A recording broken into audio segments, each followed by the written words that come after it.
Good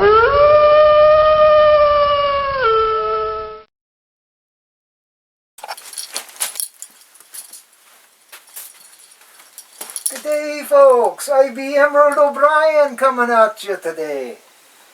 I am the world's tallest leprechaun, and I'm here today to share some of my treasures with you. Now, being that my accent is what it is, I'm going to hand it over to my co-host, and I'm going to let him do the showing and the telling. And then before we leave, I'll come back to you and bid you all a farewell. I thank you for joining and tuning in today, and I hope you'll find some of these treasures truly great. So now, without further ado, we'll go over to the studio, and I'll let my co-host take over. I'll see you soon, and thanks once again. I'm very excited to have you here today. Thank you.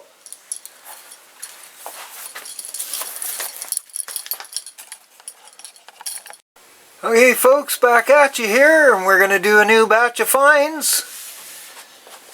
Starting off from United Distilleries in Grimsby, Ontario. We have a nice Art Deco liquor bottle here.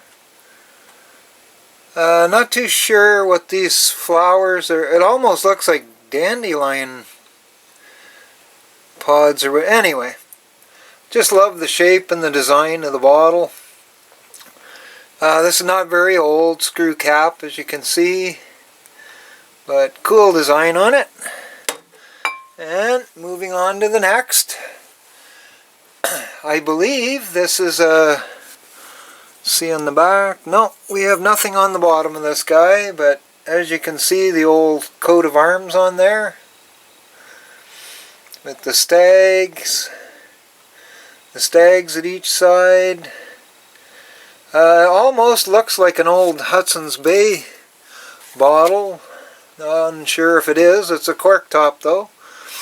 Got that guy. Next up, another cork top here. This is a wine bottle. You can see the fellow with the bushel of grapes and a bushel of grapes off to the side there.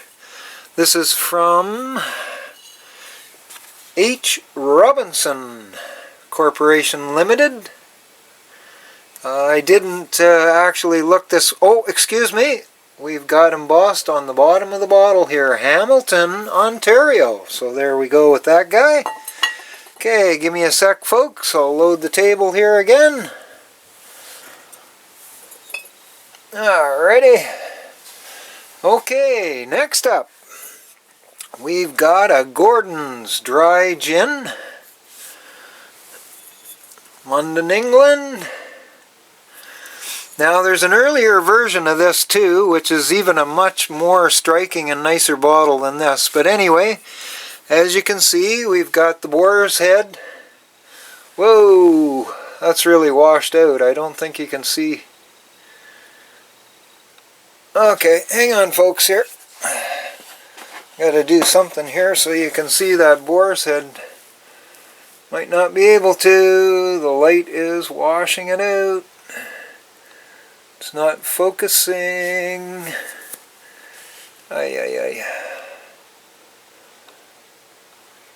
Oh, there, maybe from the side. Anyway, there's a boar's head embossed on the bottom. Okay, we'll put that guy aside. Next up, we've got a green Scotch whiskey bottle. And here's the old type wire caps, wire spring lids, and this is Black and White Scotch Company from Scotland. Original cap. I cleaned up the cap, but too much of it's gone. You can see the black part of the name on it, but most of it's gone. And next up,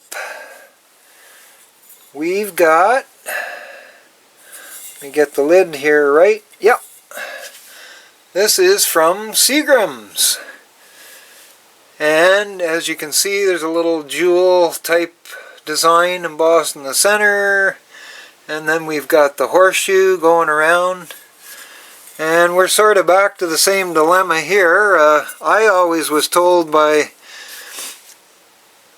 my grandparents and older generations that the horseshoe was always supposed to be up to hold in the luck.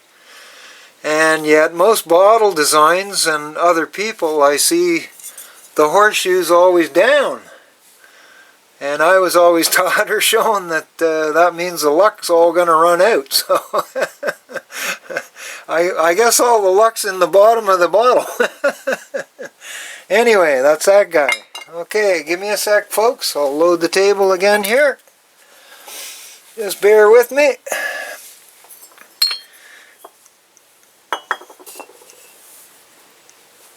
Okay. Okay, here we go. Next three up. This is a Bowls silver top dry gin, not very old. Original cap still on. Nice design. Now this is Dutch. From Holland, Bowls. Next up, we've got, oh, hang on a minute here now. I don't think you can see that name, can you? It says it's Shenley. But anyway, there's the nice crust on the bottle. This is not very old at all either. This would be more like, oh, I don't know, this may be even 70s, I guess. But nice double eagle design embossed on the bottle.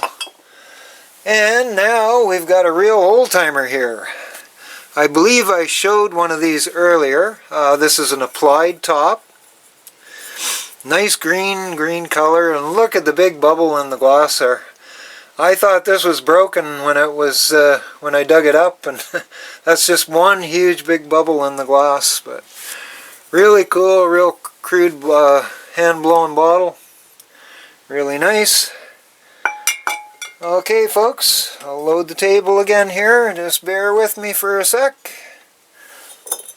Alright. Okay, here's our next three. Now, here's a nice, I love this thing, triangle amber. This is a Vickers London Dry Gin. You can see that cap there, but cool design. Now, I've also found these in clear glass as well, with the same shape, but much prefer the amber. Yeah, that's that guy. Next, moving on here. This bottle has significance for me family-wise. You can see the nice grapes embossed here, but as we turn it over, would have had a paper label on it as well. But Jordan Wines. This is my mother's family, her maiden name, and part of her family and our heritage. Yep, Jordan Wines. Okay, that's that guy.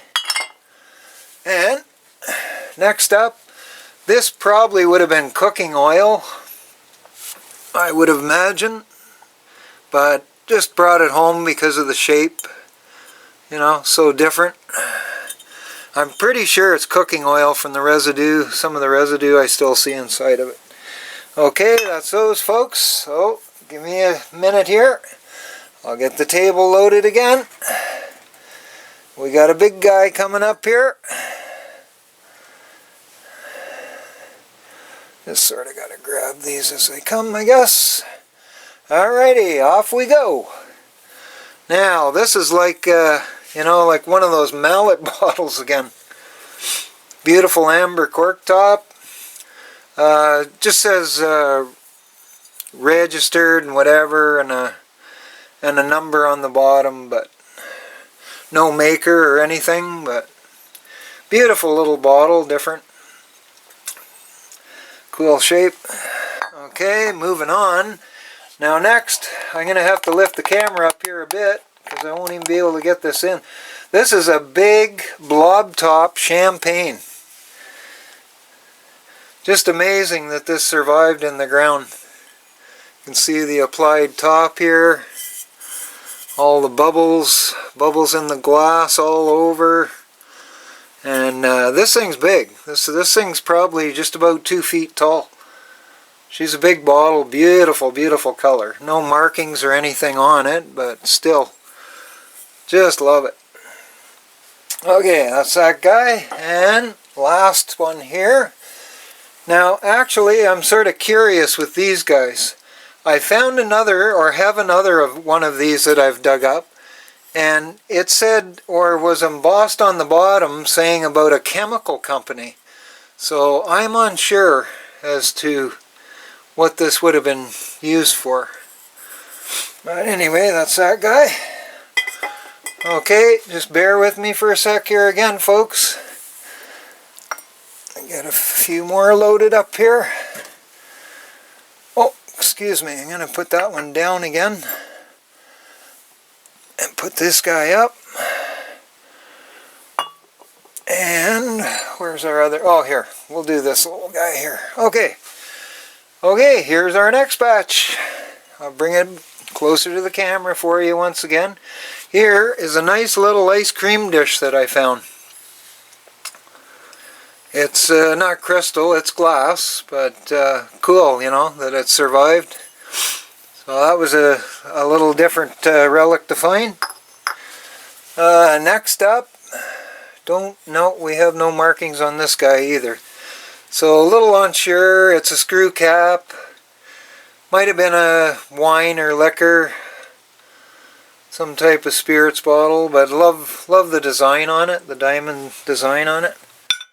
And last but not least, this is a guy that I have never seen before either, this bottle.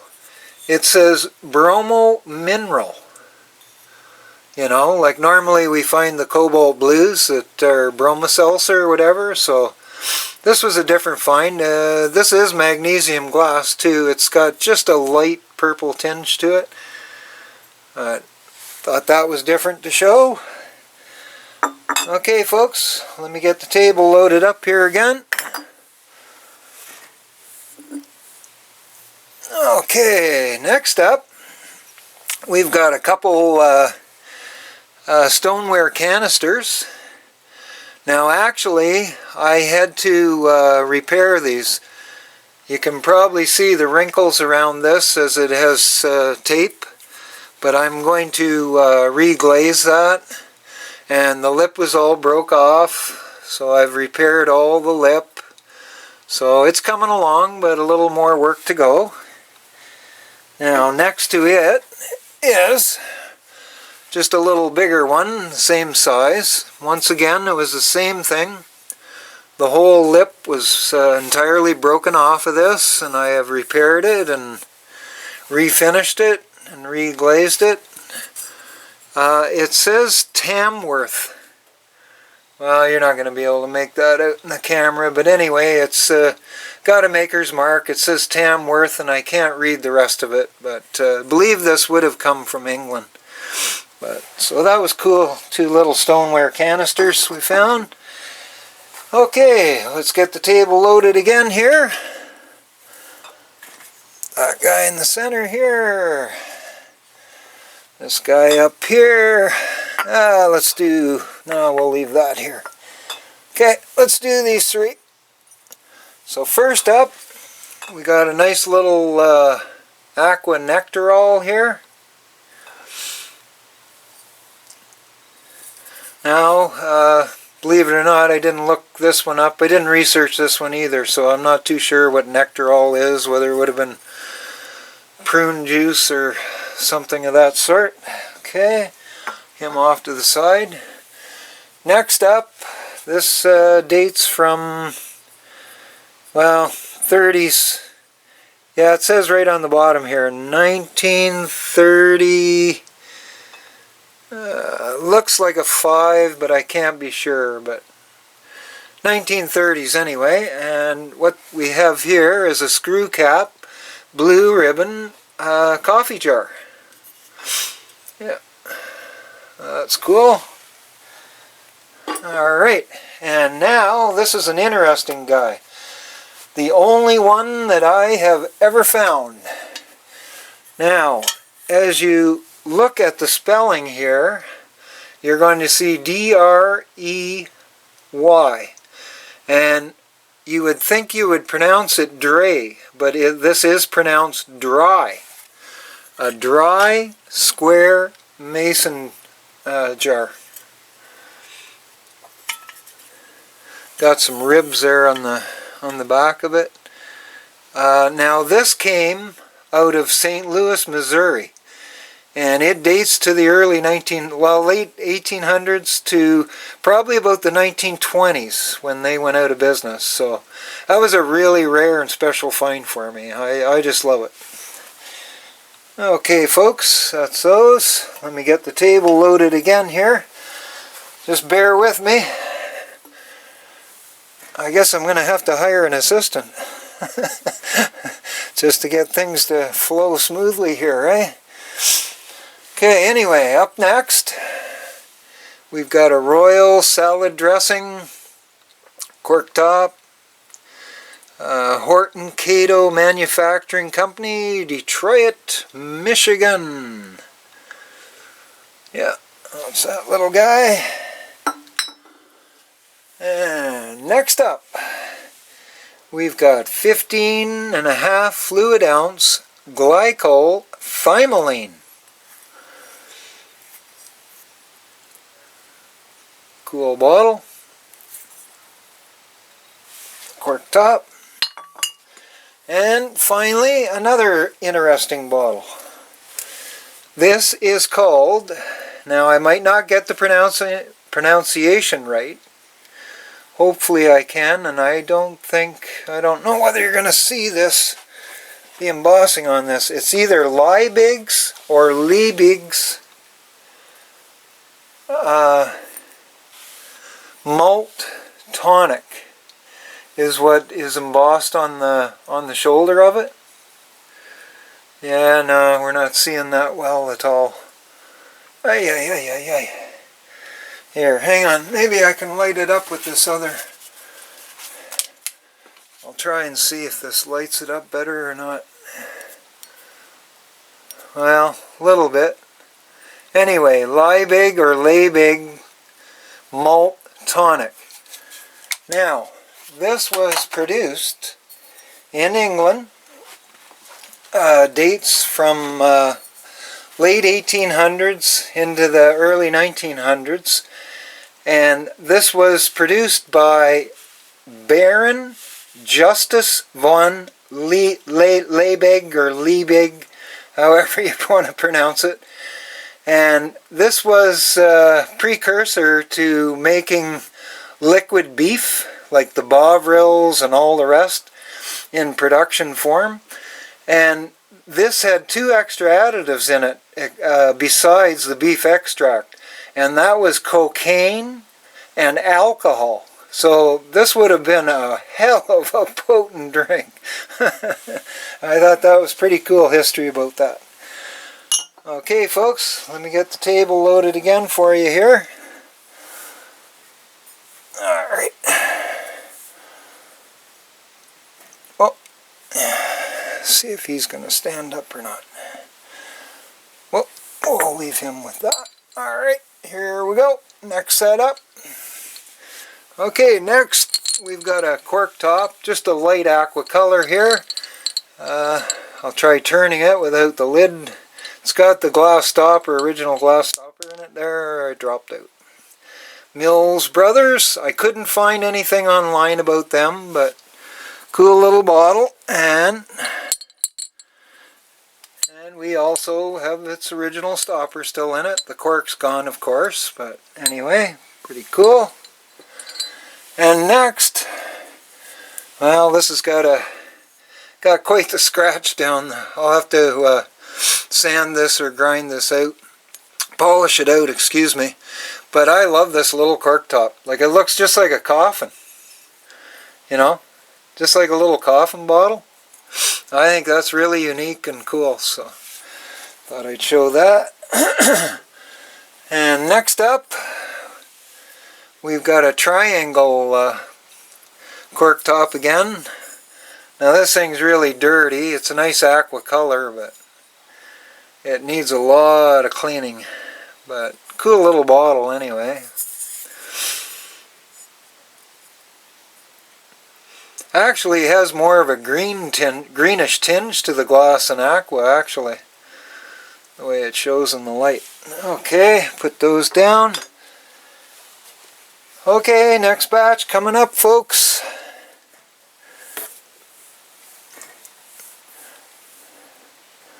Now I should also mention too, these are you know, a real mixed bag of bottles from many different eras here, but it's just you know, some of these have been packed up since I found them the year prior, and so I just thought I'd pick out what was different and interesting to show you. So it's a bit of a mixed bag. So first up here we have a nice big perfume. Just love the design. Of course this is late now. This is more like, you know, probably 70s, 60s, 70s. Plastic cap and shroud on it there, but still a nice little bottle. Next, same thing once again. This is another perfume, but this is later again. This has a, you know, it has a plastic cap in it. The bottle is glass, of course, but thought it was cool, so that's why I brought her home. And finally, now this is another interesting bottle. This is from E.D. Pinaud in Paris. Let's see if we can get that. Hang on a minute here. I'm going to grab my... Where's that other light? Just so I can show you the embossing a little better here. Sorry about this, folks. Gonna have to get a better studio set up here, I guess. Just so I can show the embossing a little better. It's not really focusing on the... Maybe I'm washing this out too with too much light, I don't know. But anyway, this E.D. Pinaud, they are still in business today. And they were actually the first ones to introduce women's mascara in Paris. Signature. Now what this bottle is in particular is an aftershave for men. But yeah, E.D. Pinaud, Paris. And this began in about 1860 onward. So they've had a real successful time. And still in business today. I wish you could see the embossing, but maybe on this side it'll show a little better with Pinaud. Yeah. Jour, Fleuret, Signature.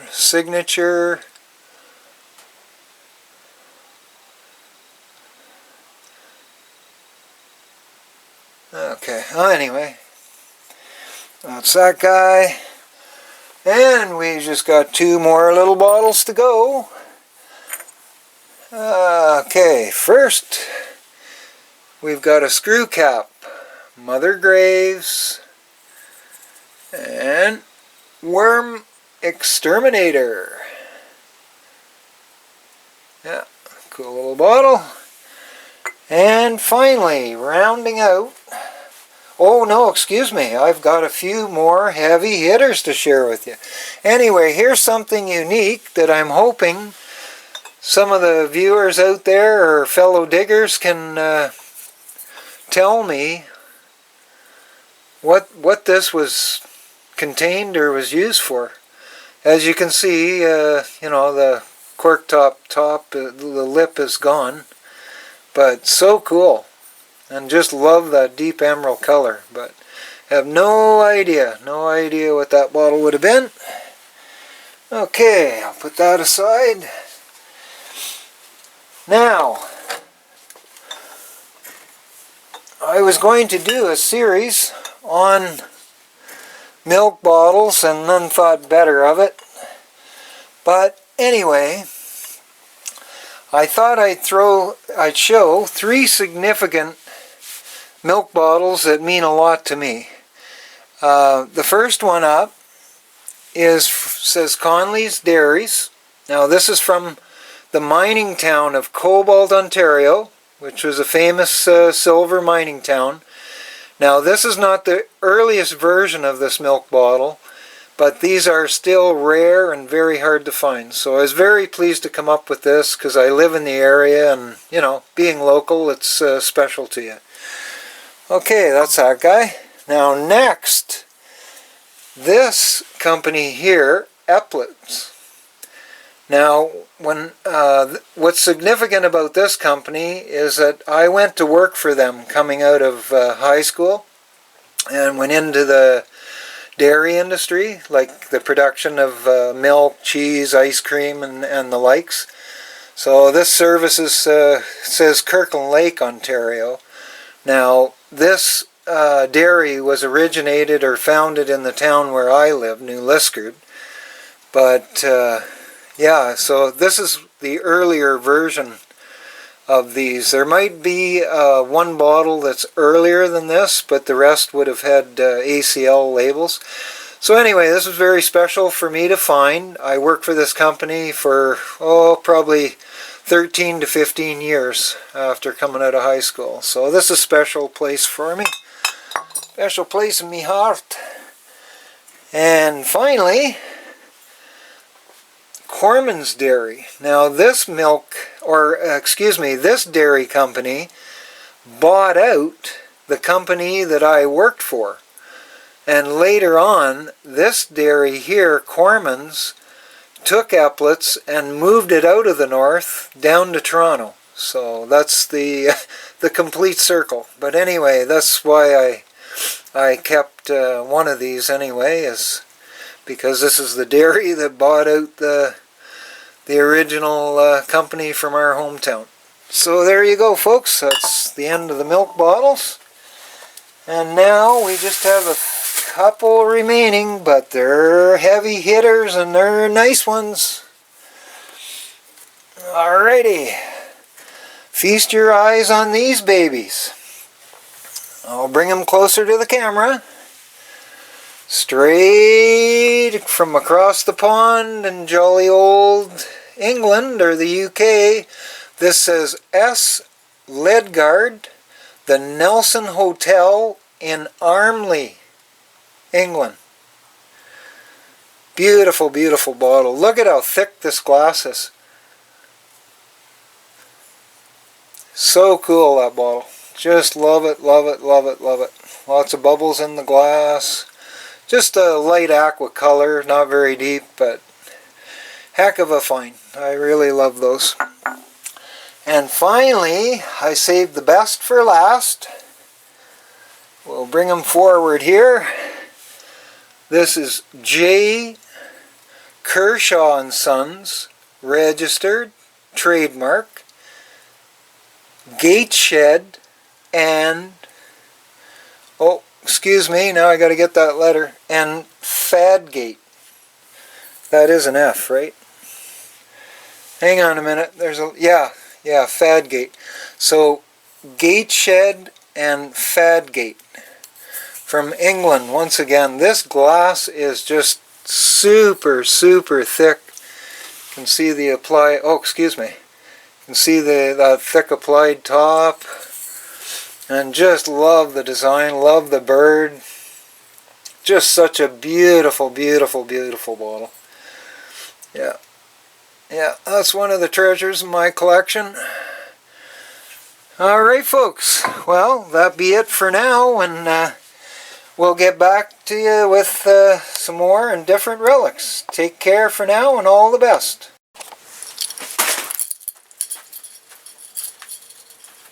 Hey, folks.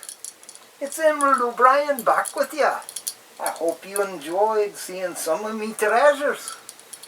It was fun having you. Before I go, I'd like to wish you all well and thank you for stopping in. May you find May many four-leaf clovers come your way, and may each and every one of you find your pot of gold at the end of the rainbow. Cheers all. Take care.